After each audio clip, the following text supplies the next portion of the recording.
Hello friends, तो guys आज मैं आपको बताऊंगी 4 टक्स ब्लाउज़ की कटिंग करना।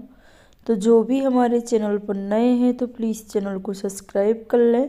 और वीडियो देखते देखते आप लोग भूल जाते हैं तो सबसे पहले हमारी वीडियो को लाइक ज़रूर कर देना है। तो यहाँ पर मेरा ये ब्लाउज़ जिसकी मैं कटिंग आप लोगों के साथ शेयर करूँगी। सबसे पहले मैं आपको बता देती हूँ, यहाँ पर जो मैंने अस्तर लिया है वो लिया है 1 मीटर। 1 मीटर अस्तर क्यों लिया? क्योंकि हमारी जो ब्लाउज की साइज़ है वो है 37 इंच। ठीक है, 37 इंच का ब्लाउज आप लोग अगर बनाते हैं तो आपके ब्लाउज में जो अस्तर जाएगा वो जाएगा 1 मीटर। ठीक है, तो 1 मीटर आपको अस्तर ले लेना है।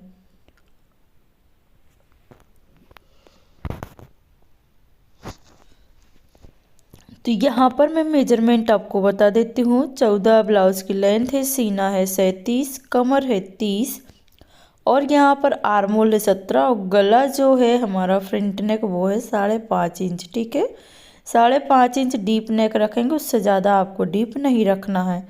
तो मेजरमेंट जो था मैंने आपको बता दिया है, किस उसी मेजरमेंट के आधार पर मैं ब्लाउज की कटिंग करूँगी। अब आपको यहाँ पर मेन अस्तर को बिछा लेना है और फोल्ड पार्ट आपकी ओर रख लेना है। उसके बाद आपको सबसे पहले ब्लाउज की लेंथ लेनी है।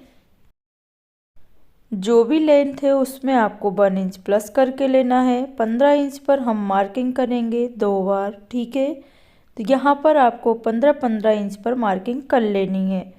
उसके बाद अब यहाँ पर हम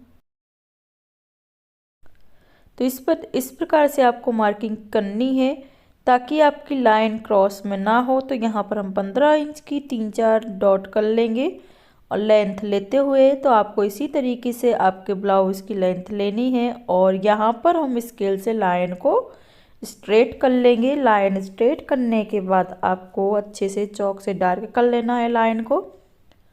यहाँ पर मैंने लाइन भी खींच ली है, आप लोग देख सकते हैं। उसके बाद हम यहाँ पर लेंगे शोल्डर। अगर आपकी चेस्ट साइज है 37 में आपको शोल्डर लेना है 5.5 इंच। ठीक है, जितना डीप नेक होगा उतना आपका शोल्डर कम होता जाएगा और जितना कम डीप रहेगा उतना शोल्डर आपका ज़्यादा होता जाएगा। ठीक है, तो यहाँ पर 5.5 इंच पर शोल्डर लिया है। उसके बाद हम आर्मोल लेंगे 5.5 इंच। आर्मोल की आपको मार्किंग कर लेनी है 5.5 इंच। और यहाँ पर हम क्या करेंगे, स्केल को लेना है, शोल्डर और आर्मोल वाली लाइन को मिला लेना है।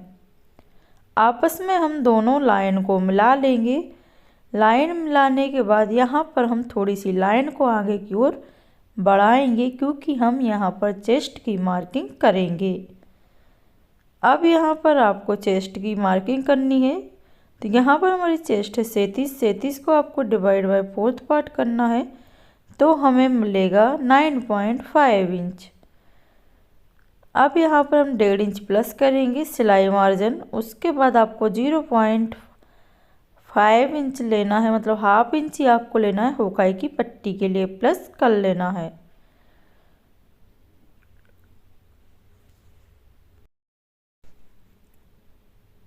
यहाँ पर हम लाइन को डार्क कर देंगे, जो भी आपका मार्जिन है वहाँ तक आपको लाइन को डार्क कर लेना है। लाइन डार्क करने के बाद यहाँ पर हम आर्मोल को डाउन करेंगे 1 इंच, सीधा 1 इंच डाउन करेंगे। आपको क्या करना है, आपकी जो आर्मोल है उसमें आपको 1 इंच डाउन करना है। ये क्यों करते हैं? क्योंकि हमारे आर्मोल में झोल आती है, तो आपके आर्मोल में किसी भी प्रकार का झोल नहीं आएगा। अब यहाँ पर हम आर्मोल की गोलाई कर देंगे।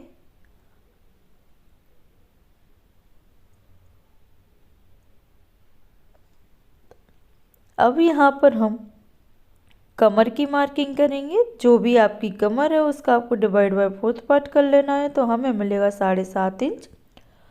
और यहाँ पर 2 इंच हम लेंगे टक्स का और 1.5 इंच आपको लेना है सिलाई मार्जिन। 0.5 इंच हम यहाँ पर लेंगे उखाई की पट्टी के लिए। यहाँ पर हम कमर और सीना की लाइन को आपस में मिला देंगे। अब इसके बाद आपको लेना है ऊपर की ओर, शोल्डर पर जाना है। ठीक है, यहाँ पर मैं जो हमारी कमर की लाइन और सीना की लाइन को आपस में मिला लिया है। 2 इंच का हमने टक्स लिया है। अगर ज़्यादा हैवी चेस्ट रही थी तो आपको 2.5 इंच से ज़्यादा नहीं लेना है, 2.5 इंच आप लोग टक्स ले सकते हैं। शोल्डर पर नेक विथ हम लेंगे 2 इंच, 0.5 इंच हम छोड़ देंगे जो हमारी सिलाई में जाएगा। उसके बाद हम लेंथ लेंगे, तो यहाँ पर लेंथ की मार्किंग हमारी जो नेक लेंथ है वो है 5.5 इंच, लेकिन 5.3 सूत तक ही हम हमारे गले की मार्किंग करेंगे, ठीक है। और नीचे की ओर आपको लेना है 2.5 इंच नेक विथ।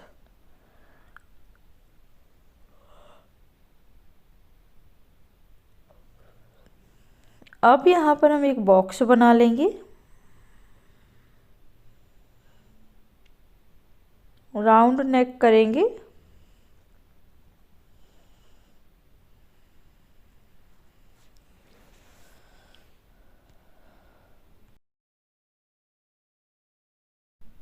तो यहाँ पर हमने गले की गोलाई कर ली है। यहाँ पर आप लोग अगर कोई और गला बनाना चाहते हैं तो अपने अकॉर्डिंग बना सकते हैं, मेजरमेंट यही रहेगा, ठीक है।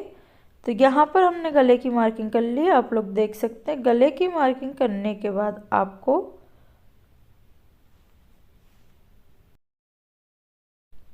अब यहाँ पर हम इसके बाद लेंगे निप्पल पॉइंट 9 इंच। 9 इंच पर आपको मार्किंग कर लेनी है जिस तरीके से मैंने की हुई है। निप्पल पॉइंट यहाँ पर हमारा 9 इंच है, ठीक है।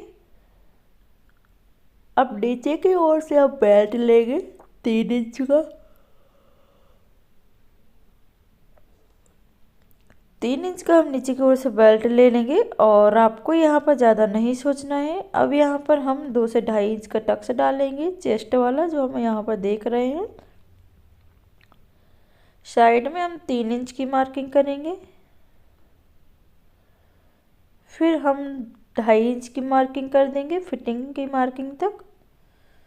अब यहाँ पर हम स्केल की मदद से लाइन को स्ट्रेट कर लेंगे। तो यहाँ पर मैंने 1/2 इंची जो हमारा निप्पल पॉइंट था उसका जस्ट नीचे 1/2 इंची जहाँ से हमारे बेल्ट की सिलाई होगी तो वहाँ पर आपको प्लस करके चलना है, क्योंकि हमारे 4 टक्स ब्लाउज में 1.5 इंच मार्जिन चला जाता है, ठीक है।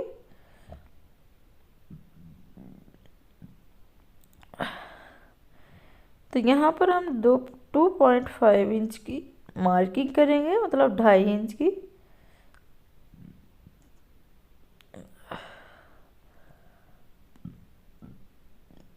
यहाँ पर हम लाइन को स्ट्रेट कर लेंगे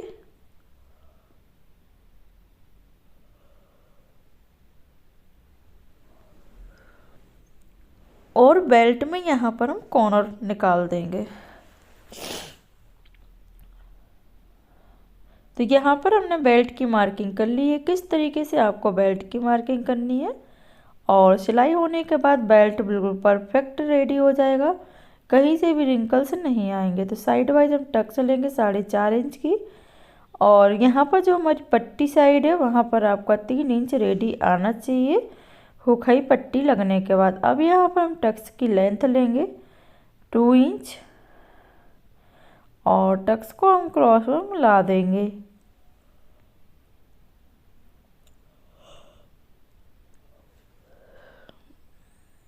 यहाँ पर हमने जो मेन टक्स है उसको डाल लेना है। सबसे पहले मेन टक्स को ही डालें, कभी भी मेन टक्स ज़रूरी है, उससे ही हमारे ब्लाउज में पूरी फिनिशिंग आती है।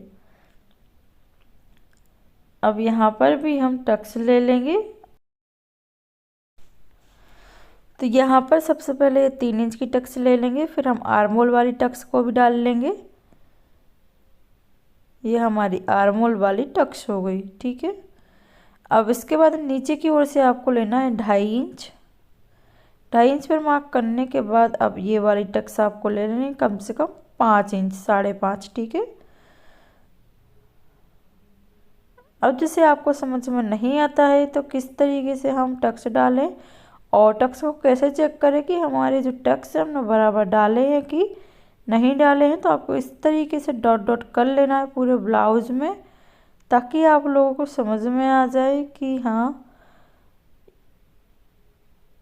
हमने जो मार्किंग की है वो परफेक्ट की हुई है, ठीक है। तो ये हमारा जो 4 टक्स ब्लाउज है इसकी मार्किंग हो चुकी है, और यहाँ पर हमने बेल्ट की भी मार्किंग कर ली है। जो हमारे 4 टक्स थे वो टक्स भी हमने यहाँ पर डाल लिए हैं।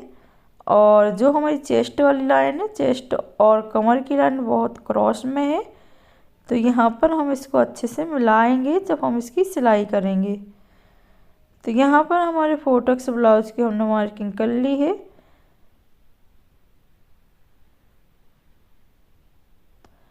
अब हम इसकी करेंगे कटिंग।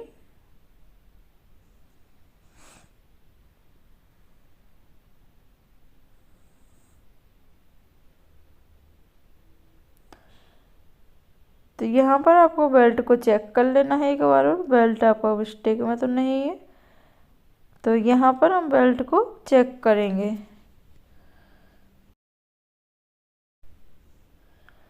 तो यहाँ पर हम पूरे ब्लाउज की कटिंग कर लेंगे। जो भी हमारी मार्किंग है उसी के ऊपर से आपको कटिंग यहाँ पर कर लेनी है।